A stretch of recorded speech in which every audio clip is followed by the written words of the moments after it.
नमस्कार मित्रों। आज के इस वीडियो में एक बार फिर से आप सभी का बहुत बहुत हार्दिक स्वागत है।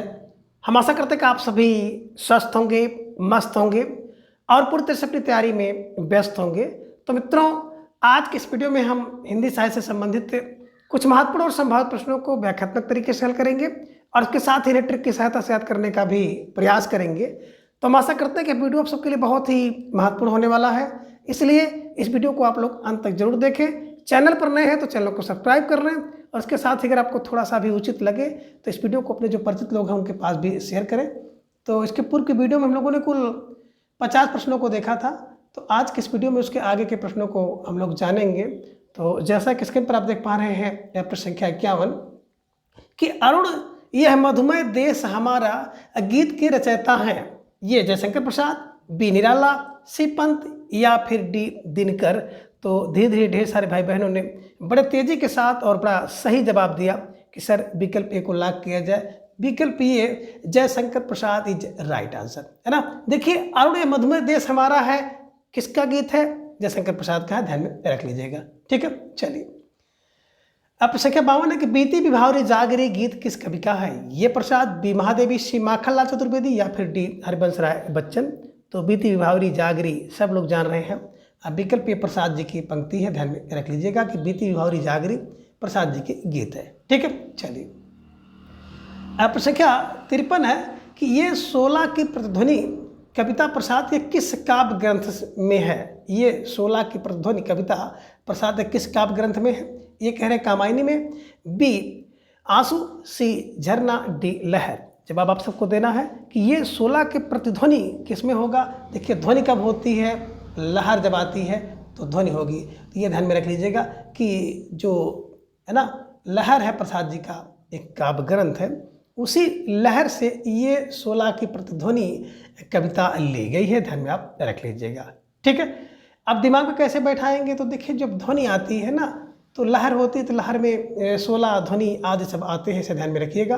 कामायनी 1935 में लिखी गई प्रसाद की रचना है। आंसू तू पोंछ 1925 में, झरना एक और 8 1918 और लहर तिरछी चलती है 1933 में, ध्यान में रख लीजिएगा। ठीक है, चलिए। आगे प्रश्न संख्या 54 है कि नारी तुम केवल श्रद्धा हो प्रसाद की यह पंक्ति कामायनी के किस सर्ग से है? अब आपको जवाब देना है। प्रसाद जी की कामायनी 1935 में लिखा गया है और मैंने आपको बताया था कि कामायनी कामना करती है कि भगवान 3-5 ना हो, तो 3-5 का मतलब 1935। नारी तुम केवल श्रद्धा हो क्या पंक्ति किस सर्ग से है? ये आशा, विश्रद्धा से काम, डी लज्जा। तो कुल 15 सर्ग है। पहला चिंता है, दूसरा आशा है, तीसरा श्रद्धा है, चौथा काम है, पांचवा वासना है और छठा जो है लज्जा है। सातवां की बात करते हैं तो सातवां आपने देखा होगा कि बिल्कुल साथ साथ कर्म करो। आठवां ईर्ष्या है, 9वां ईडा है, 10 स्वप्न है, 11 की बात करते हैं संघर्ष है, 12 दोबारा क्या करो निर्वेद करो, 13 दर्शन और 14 की बात करते हैं तो 14 और 15 है ना, तो 14 रहस्य है और 15 की बात करते हैं आनंद है। तो कहने का आशा है, मैंने कई बार इसको चर्चा किया है कि जो कामायनी के 15 स्वर्ग और उसको कैसे याद किया जाए। तो नारी तुम केवल श्रद्धा हो की बात की जाएगी, नारी के अंदर लज्जा होता है तभी तो तुम श्रद्धा हो, यानी कि विकल्प डी लज्जा सर्ग है ना, यहाँ से पंक्ति ली गई है। अब प्रश्न 55 है कि सौंदर्य बाहर की कोई वस्तु नहीं, वह तो मन के भीतर की वस्तु है, यह कथन किसका है? ये प्रसाद का, बी हरिवंश राय बच्चन का, सी रामचंद्र शुक्ल का, डी डॉक्टर नागेंद्र का। तो सौंदर्य जो है बाहर की कोई वस्तु नहीं, वह तो मन के भीतर की वस्तु है, रामचंद्र शुक्ल जी का कथन है ना। मन में राम होते हैं, ध्यान में रखिएगा, मन के भीतर की वस्तु राम है। ठीक, चलिए। अब प्रश्न 56 है कि कुसुम कानन अंचल में मंद पवन प्रेरित सौरभ साकार, रचित परमाणु पराग शरीर खड़ा ले मधुकर आधार। ये पंक्तियां किस कवि की हैं? ये प्रसाद की, विपंत की, सी दिनकर या डी बालकृष्ण शर्मा नवीन की। आपको जवाब देना है प्रश्न संख्या 56 का। तो ढेर सारे भाई बहनों का जवाब आ गया कि सर विकल्प ए को लॉक किया जाए। विकल्प प्रसाद इज राइट आंसर। कुसुम कानन अंचल में मंद पवन प्रेरित सकार, रचित प्रमाण प्राग शरीर खड़ा हो ले मधुकर आभार, एक सब बात प्रसाद की है। ठीक है, चलिए। अब प्रश्न संख्या 57 है कि क्या पूजा क्या अर्चन रे उस असीम का सुंदर मंदिर मेरा लघुतम जीवन रे। किसकी रचना है? ये महादेव वर्मा, बी प्रसाद, सी माखनलाल चतुर्वेदी या डी सुभद्रा कुमारी चौहान। तो ढेर सारे भाई बहनों ने बड़े तेजी के साथ जवाब दे दिया। अक्सर विकल्प को लाग किया जाए। क्या पूजा क्या अर्चन रे उस असीम सुंदर, कौन? देवी के आगे, देवी फॉर महादेव वर्मा को ध्यान में रख लीजिएगा। ठीक है, चलिए प्रश्न संख्या 58 है कि ईड़ा नामक पाद कामायनी में किसका प्रतीक है? ये मन, बी बुद्धि का, सी हृदय का या डी इनमें से कोई नहीं। तो कामायनी के जितने पात्र हैं सबका कुछ ना कुछ प्रतीक है। तो यहाँ से प्रश्न आपकी परीक्षा में पूछे जाने की संभावना रखता है, इसलिए इसे भी आप लोग ध्यान से पढ़िएगा। मन, मनु, बुद्धि की बात करते हैं तो बुद्धि ईड़ा, यही जो ईड़ा है ना, ईड़ा बुद्धि का प्रतीक है, ध्यान में रख लीजिएगा। हृदय की बात करते हैं, श्रद्धा का प्रतीक है।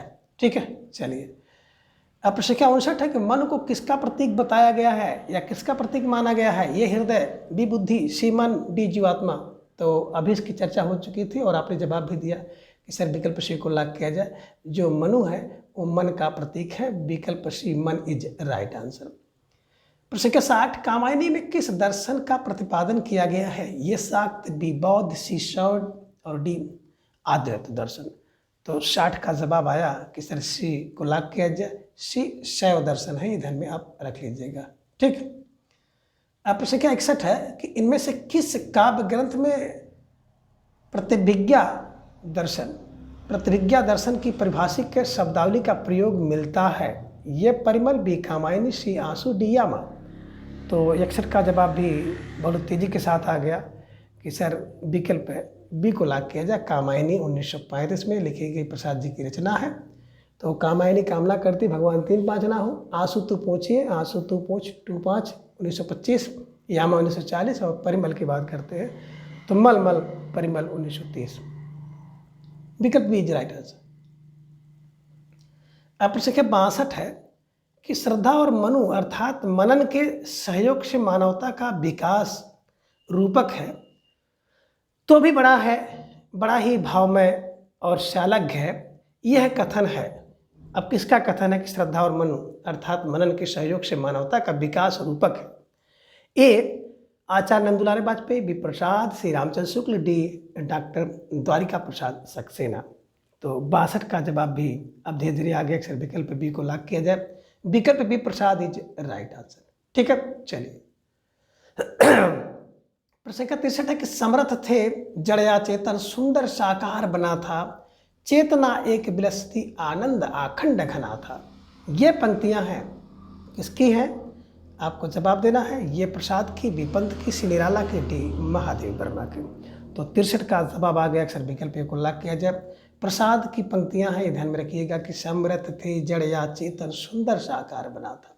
किसका साकार कौन बना था? प्रसाद। प्रसाद फॉर जयशंकर प्रसाद जी को ध्यान में रख लीजिएगा। ठीक, चलिए अब प्रश्न संख्या 64 है कि इनमें से छायावादी महाकाव्य कौन सा है? यानी कि छायावादी महाकाव्य कौन सा ग्रंथ है? ये साकेत, बी परिप्रवास, सी कामायनी, डी उर्वशी। तो 64 का जवाब आ गया कि इसमें छायावादी महाकाव्य कौन सा? महाकाव्य की बात अगर करेंगे तो बिल्कुल आपके दिमाग में आना चाहिए परिप्रवास। ठीक, चलिए अब प्रश्न संख्या 65 है कामायनी के नायकत्व तो किसे मिलना चाहिए? यानी कामायनी का नायक किसे मानेंगे आप? ए आकुली, बी मनु, सी इंदु, डी काम। तो अब यहाँ पे 65 का जवाब आ गया कि जो कामायनी का नायकत्व है मनु को मानना चाहिए। नायक मनु है और नायिका की बात करते हैं तो श्रद्धा है, और श्रद्धा और मनु के संयोग से मानव की उत्पत्ति होती है। ठीक, चलिए अब प्रश्न संख्या 66 है कि इनमें से कौन कामायनी का अथरेरी पात्र है? ये श्रद्धा, बीड़ा, सी लज्जा, डी सभी। तो ढेर सारे भाई बहनों का जवाब आगे सर विकल्प सी को लाग किया जाए, लज्जा है ना। लज्जा जो है अथरेरी पात्र है, ध्यान में रख लीजिएगा। लज्जा आती है तो छी होता है, छठे सर्ग में है।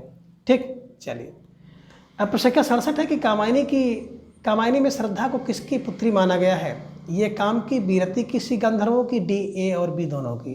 तो काम और रति दोनों की जो पुत्री होती है उसी को बिल्कुल श्रद्धा माना गया, ध्यान में रख लीजिएगा। विकल्प डी इज राइट आंसर। प्रश्न संख्या 68 है, कामायनी का प्रधान रस है ये वीर, बी श्रृंगार, सी रौद्र, डी करुण। अब जवाब आपको देना है कि कामायनी का प्रधान रस कौन सा है, और ढेर सारे भाई बहनों का जवाब भी आ गया कि सर विकल्प बी को लॉक किया जाए। विकल्प बी श्रृंगार इज राइट आंसर। प्रश्न संख्या 69 है कि पंत और प्रसाद के प्रकृति चित्रण का सबसे बड़ा अंतर है। क्या अंतर है? कि ये है कि पंत ने आलंबन रूप में प्रकृति चित्रण अधिक किया। बी है पंत ने प्रकृति के सुकुमार रूप का अधिक चित्रण किया, कठोर रूप का बहुत कम, जबकि प्रसाद ने दोनों रूपों का चित्रण किया। सी है पंत ने प्रकृति का मानकीकरण किया, डी उपरोक्त में से कोई नहीं। तो बिल्कुल पंत और प्रसाद के में अंतर यही है कि पंत ने प्रकृति के सुकुमार रूप का चित्रण अधिक किया है, कठोर रूप का कम, जबकि प्रसाद ने दोनों का चित्रण किया है। ये ध्यान में आप रख लीजिएगा और विकल्प बी को बिल्कुल आप लोग हमेशा के लिए कंठस्थ कर लीजिए। ठीक, चलिए प्रश्न संख्या 70 है कि कामायनी के मनु में जल प्लावन की घटना में देव जाति के विनाश के विषय में विचार करते हुए किस निष्कर्ष पर पहुंचते हैं? ये कह रहे हैं कि देव जाति अहंकार के कारण नष्ट हुई। बी है कि देव जाति आक्रमणता के कारण नष्ट हुई। सी कह रहे हैं कि देव जाति भोग की अधिकता के कारण नष्ट हो गई, या डी उपरोक्त सभी। तो 70 का जवाब था कि उपयुक्त सभी हो सकता है कि सही हो। विकल्प डी इज राइट आंसर, है ना। कामायनी में मनु के जल प्लवन की घटना में देव जाति का जो विनाश हुआ उसका प्रमुख कारण हो सकता है कि देव जाति में अहंकार था। दूसरा कारण बता रहे हैं कि जाति की आक्रमणता का कारण हुआ। तीसरे कि जीव जाति जो देव जाति थे वो भोग विलास की अधिकता के कारण नष्ट हुआ। ठीक है, विकल्प डी इज राइट आंसर। प्रश्न संख्या 71 है कि जिस गीत शैली का विकास द्विवेदी युग के पश्चात हुआ वह पश्चात लिरिक के ढंग का था। यह कथन किसका है? ये निराला, बी प्रसाद, सी डॉक्टर नागिन, डी शांत प्रिय द्विवेदी का। तो 71 का जवाब आना चाहिए और आ भी गया कि सर विकल्प डी को लॉक किया जाए। सॉरी, विकल्प सी है, डॉक्टर नागिन कथन है। ठीक, डॉक्टर नागिन इज राइट आंसर। प्रश्न संख्या 72 है कि आनंद प्राप्त के लिए प्रसाद ने किस पर बल दिया?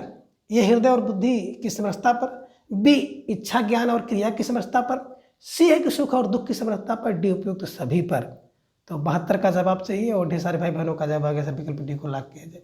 उपयुक्त सभी पर इज राइट आंसर, है ना। जो आनंद की प्राप्ति है वो हृदय और बुद्धि से होगी, इच्छा ज्ञान क्रिया से होगी, सुख और दुख की समरसता पर होगी, उपयुक्त सभी पर होगी। ठीक है, चलिए प्रश्न संख्या 73 है कि सुमेलित कीजिए। सूची 1 को सूची 2 के साथ सुमेलित करना है। सूची 1 में पंक्तियां हैं और सूची 2 में उसके रचनाकार हैं, उसी को आपको मिलाना है। वह कर रही लीला में आनंद, सामने महादेव वर्मा है। तोड़ती पत्थर, जयशंकर प्रसाद सामने है। अरे परिवर्तनहीन विवर्तन, सामने निराला है। और मधुर मधुर मेरे दीपक जल। तो इसके हिसाब से आपको मिलाना है। बात करेंगे कि वह कर रही लीला में आनंद, है ना, तो बिल्कुल जयशंकर प्रसाद जी की पंक्ति है, ध्यान में रख लीजिएगा। वह कर रही लीला में आनंद है तो प्रसाद जी की पंक्ति है। ये का देखेंगे 2। ठीक, वह तोड़ती पत्थर हर कोई जानता है, निराला जी की, है ना, एक पंक्ति है। अरे परिवर्तनहीन विवर्तित पंत का है और मधुर मधुर मेरे दीपक जल महादेव वर्मा का है।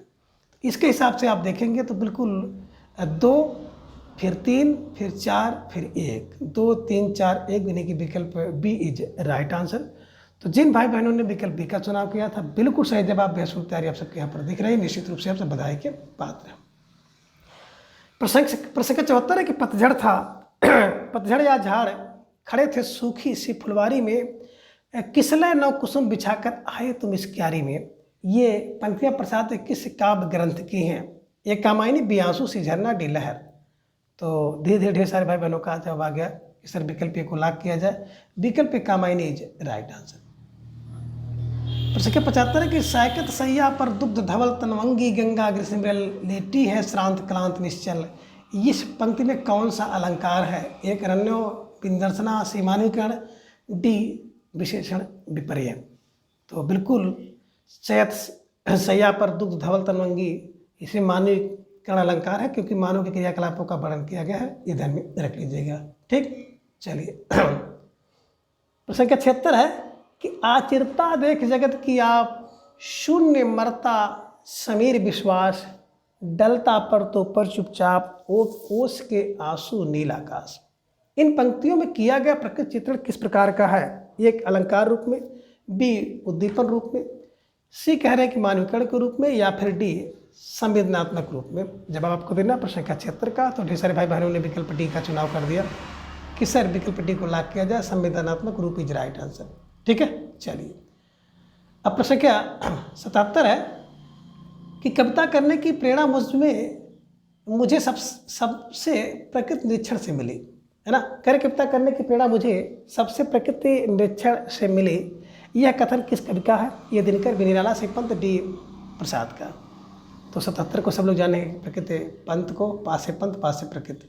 ठीक। प्रश्न संख्या 78 है कि पंत जी प्रकृति के चित्रण के लिए प्रसिद्ध है। उन्होंने अधिकांश प्रकृति का चित्रण किया है आलम्बन रूप में, उद्दीपन रूप में, संवेदनात्मक रूप में, या फिर उपदेशिक रूप में। तो 78 का जवाब आ गया कि सबसे ज़्यादा जो चित्रण किया है आलम्बन रूप में। ठीक है, चलिए प्रश्न संख्या 79 है कि प्रकृति के मानवीकरण की प्रवृत्ति सर्वाधिक पाई जाती है रीतकालीन कवियों में, भारतानुगत कवियों में, छायावादी कवियों में, प्रगतिवादी कवियों में। तो आपका जवाब भी आ गया अक्सर विकल्प सी को लॉक किया जाए। प्रकृति का मानवीकरण सबसे ज़्यादा जो मिलेगा छायावादी कवि मिलेगा। अब प्रश्न संख्या 80 है, कौन सा काव्य संकलन छायावादी काव्य का नहीं है? पल्लव, गुंजन, उत्तरा या ग्रंथि? तो विकल्प सी उत्तरा इज राइट आंसर। ठीक है, चलिए आगे प्रश्न संख्या 81 है कि छायावाद का मैनिफेस्टो कहा जाता है, यानी कि छायावाद का घोषणा पत्र किसे कहा जाता है? ए कामायनी की भूमिका, बी पल्लव की भूमिका, सी आंसू की भूमिका, डी इनमें से कोई नहीं। तो ढेर सारे भाई बहनों का जवाब भी आ गया कि छायावाद का जो मैनिफेस्टो है ना, तो पास से पल्लव, पास से पत्र, विकल्प बी इज राइट आंसर। जो पल्लव की भूमिका है उसी को। ठीक, चलिए प्रश्न संख्या 82 कि पल्लव की भूमिका लगभग कितने पृष्ठों की है? ए 30, बी 40, सी 20, डी 10। तो हर कोई बिल्कुल सबका सही जवाब आ गया सर, विकल्प बी को लॉक किया जाए, 40 इज राइट आंसर। लगभग 40 पृष्ठों की भूमिका है। प्रश्न संख्या 83 है कि अलंकार केवल वाणी की सजावट के लिए नहीं है, भाव की ये व्यक्ति के विशेष द्वार है, कथन किसका है? ये शांति द्विवेदी का, बी सुमित्रानंद पंत का, सी जयशंकर प्रसाद का, डी नंद बिहारी वाजपेयी का। तो 43 का जवाब भी बड़ी तेजी के साथ आया सर, विकल्प बी को लॉक किया जाए, Sumitranand Pant is right answer, है ना। बिल्कुल सही जवाब बी सुमित्रानंद पंत। अब प्रश्न संख्या 84 है कि कर्म का भोग, भोग का कर्म ही जड़ चेतन का आनंद, यह पंक्ति किसकी है? जवाब आपको देना है। तो ये कह रहे हैं कामायनी की, बी पल्लव की, सी अनामिका की, डी निहार की। तो ढेर सारे भाई बहनों का जवाब भी आ गया सर, 84 का जो विकल्प ये है कामायनी की इज राइट आंसर। ठीक, चलिए अब प्रश्न संख्या 85 है कि चित्त का विराट वायु मंगल, यह सतत चिर सुंदर में यह शब्द प्रयुक्त हुआ ईश्वर के लिए, मनु के लिए, संसार के लिए, श्रद्धा के लिए। तो 85 का जवाब आ गया अक्सर विकल्प सी को लॉक किया जाए, विकल्प सी संसार के लिए इज राइट आंसर। प्रश्न संख्या 86 है कामायनी किस प्रकार का महाकाव्य है? कथा प्रधान, भाव प्रधान, चित्त प्रधान, या डी इनमें से कोई नहीं। तो 86 का जवाब आ गया कि विकल्प बी को लॉक किया जाए, भाव प्रधान इज राइट आंसर। ठीक, चलिए प्रश्न संख्या 87 है कौन सा कथन असत्य है? ये कामायनी एक छायावादी महाकाव्य है, बी पंत काव्य का कर्म में विकास हुआ, सी निराला छायावादी कवि के साथ साथ प्रगतवादी चेतना से युक्त हैं, और महादेवी के काव्य प्रगतवादी तत्व उपलब्ध होते हैं। तो कह रहे कौन असत्य है? विकल्प डी यही है ना, मायावती छायावाद। महादेवी वर्मा की बात करते हैं ना, तो छायावाद के तत्व में मिलते हैं, महादेवी भी प्रगतवादी नहीं। प्रश्न संख्या 88 है कि हिंदी में मुक्त छंद में पहली कविता लिखने का श्रेय किसे दिया जाता है? ए प्रसाद, बी निराला, सी पंत, डी मैतीसर गुप्त को। तो ढेर सारे भाई बहनों का जवाब आ गया कि हिंदी में मुक्त कविता लिखने के लिए निराला है। जब कोई व्यक्ति निराली कविता लिखेगा, है ना, मुक्त में लिखेगा, निराली कविता होगी। 89 कौन सी कविता निराला की नहीं है? सरोज स्मृति, जागो फिर एक बार, तोड़ती पत्थर, ये 16 की प्रतिध्वनि। अब आपको जवाब देना है 89 का। तो ढेर सारे भाई बहनों का जवाब आ गया कि 16 प्रतिध्वनि है ना, निराला की कविता नहीं, बाकी सब उनकी है। प्रश्न संख्या 90 को तोड़ती पत्थर देखा मैंने उसे इलाहाबाद के पथ पर, निराला की कविता को किस वर्ग में रखा जाता है? छायावादी, प्रगतिवादी, प्रयोगवादी, या इनमें से कोई नहीं। तो 90 का जवाब आ गया कि तोड़ती पत्थर ये प्रगतिवादी के अंतर्गत आती है, ध्यान में रख लीजिएगा। प्रश्न संख्या 91 निराला के गीतों में युग युग से प्रताड़ित और प्रवंचित मानवता पर होने वाली ब्रज प्रहार की प्रतिक्रिया दिखाई पड़ती है, कथन किसका है? ए डॉक्टर अमृता शर्मा, बी नंद बिहारी वाजपेयी, सी द्वारका प्रसाद सक्सेना, डी आचार्य रामचंद्र शुक्ल का है। तो 91 का भी जवाब आ गया अक्सर विकल्प सी को लॉक किया, जो Dwarka Prasad Saxena is right answer. ठीक है। चलिए, निराला के गीत युग पे प्रताड़ित है, इसलिए सक्सेना नहीं है, सक्सेना। मुक्त काव्य कभी अनर्थकारी नहीं होता, किंतु उससे साहित्य में अनेक प्रकार की चेतना फैलती है। कथन किसका है? ए निराला, विप्रसाद, श्रीपंत, डी डॉक्टर नागेंद्र। तो ढेर सारे भाई बहनों का जब आ गया कि मुक्त काव्य की बात आ गई ना, तो निराला। ठीक, निराला की साहित्य साधना के लेखक हैं ये doctor Ramkumar Verma, B Padam Singh Sharma Kamlesh, C doctor Ramvilas Sharma, D Nandulare Vajpeyi. तो रामकुमार, पदम सिंह शर्मा, रामविलास शर्मा या नंदुलारे वाजपेयी, तो हर कोई जानता है निराला की साहित्य साधना में लोग विलास करते हैं। तो विलास फार डॉक्टर रामविलास शर्मा को ध्यान में रख लीजिएगा। और प्रश्न संख्या 94 है कि इनमें से निराला की प्रगतवादी कविता कौन सी नहीं है? कुकुरमुत्ता, जूही की कली, तोड़ती पत्थर और भिक्षु। तो जूही की कली जो है इनकी प्रगतवादी कविता नहीं है, ध्यान में रख लीजिएगा। ठीक है, चलिए। अब प्रश्न संख्या 95 है कि सूची 1 को सूची 2 के साथ मिलाना है। सूची 1 में है पंक्ति है, सूची 2 में रचनाकार है। ये में आप देख रहे हैं कि मैं निर्भय दुख की बदली और सामने सुल्काती पढ़ने वाला। बी में है दुखी जीवन की कथा रही, सामने प्रसाद है। अहे बसु की सहस्त्र फन महादेव वर्मा, सामने नारी तुम केवल श्रद्धा हो, सामने पंथ है। तो इसके हिसाब से जब मिलाओगे तो मैं निर्भय दुख की बदली महादेव वर्मा का, ये का 3, तो 1 का 3 बिल्कुल आपको मिल गया विकल्प में। दूसरा दुखी जीवनी कथा रही तो निराला की बात है, निराला जी 1 ध्यान में रख लीजिएगा, बी का 1 है ना। तीसरा अहे बसु की प्रसाद का, और नारी तुम केवल श्रद्धा हो प्रसाद का होना चाहिए। नारी तुम अहे बसु की पंथ का और नारी तुम श्रद्धा प्रसाद का। तो आपने बिल्कुल देखा कि 3, 1, 4 और 2, 3, 1, 4, 2 विकल्प बी इज राइट आंसर। अब प्रश्न संख्या 96 है कि इन रचनाओं को रचना काल के आरोही क्रम में लिखिए। ये पल्लव यामा पल्लव आंसू अनामिका, अनामिका आंसू पल्लव यामा, सी में आंसू अनामिका और यामा फिर पल्लव, यामा अनामिका पल्लव आंसू। तो इसके हिसाब से जब आप देखेंगे तो बिल्कुल आपको विकल्प बी सबसे सही मिलेगा, क्योंकि विकल्प बी में अनामिका 23 में है, आंसू 25 में है, पल्लव की बात करते हैं 28 में, यामा 40 में। विकल्प बी इज राइट आंसर। प्रश्न संख्या 97 महादेव वर्मा की रचनाओं को काल के आरोही क्रम में व्यवस्थित करिए। ये शांतगीत, रश्मि, नीरजा, निहार। बी में रश्मि, नीरजा, निहार, शांतगीत। सी में निहार, रश्मि, नीरजा, शांतगीत। डी में नीरजा, शांतगीत, रश्मि, निहार। तो निहार, रश्मि, नीरजा, शांतगीत विकल्प सी इज राइट आंसर। ये ध्यान में रखिएगा और विकल्प सी को हमेशा के लिए कंठस्थ कर लीजिएगा। ठीक है, कैसे बात करते हैं निहार? तो निहार 30 में, रश्मि 32 में, नीरजा 35 में और शांतगीत 36 में। ठीक, चलिए। प्रश्न संख्या 98 है कि तुम वहन कर सको जन मन में मेरे विचार, बाणी मेरी चाहिए तुम्हें क्या अलंकार। ये पंक्ति किस कवि की है? ये प्रसाद, बी पंत, सी निराला, डी दिनकर की। तो 98 का जवाब भी धीरे आ गया कि सर विकल्प बी को लॉक किया जाए। विकल्प B Pant is right answer. प्रश्न संख्या 99 है कि धिक जीवन जो पाता ही आया विरोध, धिक साधन जित के लिए सदा ही किया शोध। निराला की पंक्तियाँ उनकी किस कविता से ली गई हैं? सरोज स्मृति, कुकुरमुत्ता से, जूही कली से, या फिर राम की शक्ति पूजा से। तो 99 का जवाब भी आ गया, अक्सर विकल्प डी को लॉक किया जाए, राम की शक्ति पूजा इज राइट आंसर। ठीक, चलिए। प्रश्न संख्या 100 है कि पेट पीठ दोनों मिलकर है एक, चल रहा लुकुटिया टेक। इन पंक्तियों में व्यक्त की गई है ये रूढ़ी एवं परंपरा का विरोध, पूंजीपतियों के प्रति घृणा, शोषित वर्ग की दयनीय स्थिति, और डी है शोषक वर्ग का अत्याचार। तो 100 का जवाब आ गया, अक्सर विकल्प सी को लॉक किया जाए। विकल्प सी इज राइट आंसर। तो इसे ध्यान में रखिएगा और बिल्कुल इसी तरह से आप कंठस्थ कर लीजिएगा। तो मित्रों, आज के इस वीडियो में बस इतना। अगली वीडियो में फिर हम किसी नई वीडियो के साथ उपस्थित होंगे। तब तक के लिए आप सभी अपना ख्याल रखें, अपना अधिक से अधिक समय अपने अध्ययन पर लगाएं, अपना प्रेम स्नेह विश्वास इस तरह से चैनल पर बनाए रखें। और मित्रों, इस समय थोड़ा सा स्वास्थ्य का इशू था, अभी भी है, इस कारण से आपकी क्लासें जो है अच्छे ढंग से मैं नहीं कर पा रहा हूँ। लेकिन जैसे ही मैं स्वस्थ होता हूँ, आप सबके लिए प्रश्नोत्तरी और क्लासें, डाउट क्लासें सब कुछ ली जाएंगी। तब तक के लिए आप लोग थोड़ा सा धैर्य बनाए रखें। धन्यवाद, नमस्कार, बाय।